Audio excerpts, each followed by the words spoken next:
My name is To and I'm from the Doncaster Library. Today I'll be sharing a story with you and it's all about sharing and making friends. Bat versus Poss. It's written by Alexa Moses, it's illustrated by Anil, Tortop, and it's been published by Lothian. Bat versus Poss. I wonder who wins. Okay. Meek the Poss and her sisters three lived in a sprawling paperbark tree that grew by a tumble-down terrace row. They danced in the moonlight and slept down below. Here they are. They look like they're having lots of fun.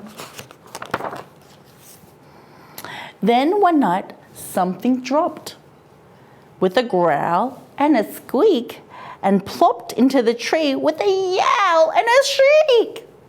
What could it be? They crept up to see. A big fruit bat dropped from the top of their tree. He rose and extended his claws with a crack. When he gave a large belch, the girls shuffled back.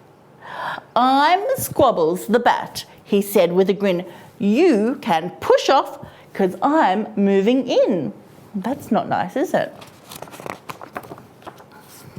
So Meek took her girls to the cramped lower spaces and wiped all the tears from their sad little faces. The night was not fun. They were too scared to move. Squabbles spat and shrieked and he burped and he pooed. Oh, that's very rude, isn't it? Cuca and Magpie flapped over unstrung. They lived down the tree above Bluey the Tongue.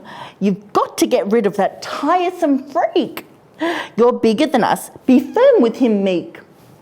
Oh, look at the possums. They're very tired. Sir, since we're hearing you all over town, perhaps tonight you might try keeping it down? The bat winked an eye and suddenly spat. And Meek tumbled down with a bump, thump, clump, splat. Oh no, she's fallen all the way to the bottom of the tree. Bluey the Tongue called a neighbourhood meeting while Squabbles slept high above, snoring and bleating.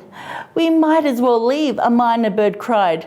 "No one can deal with that crazy bat guy." They all look very unhappy, don't they? Meek gazed over the arguing throng, and a plan hit her suddenly, sharply and strong. "I've got it," she said, and her eyes were aglow. "When I give the signal, be ready to go." I wonder what her plan is. The evening had fallen, the moon was a sail. Meek climbed on the red bin and waggled her tail. "Come down and get me, you big flying toad." Squabbles looked like his whole head would explode. He didn't like that, did he?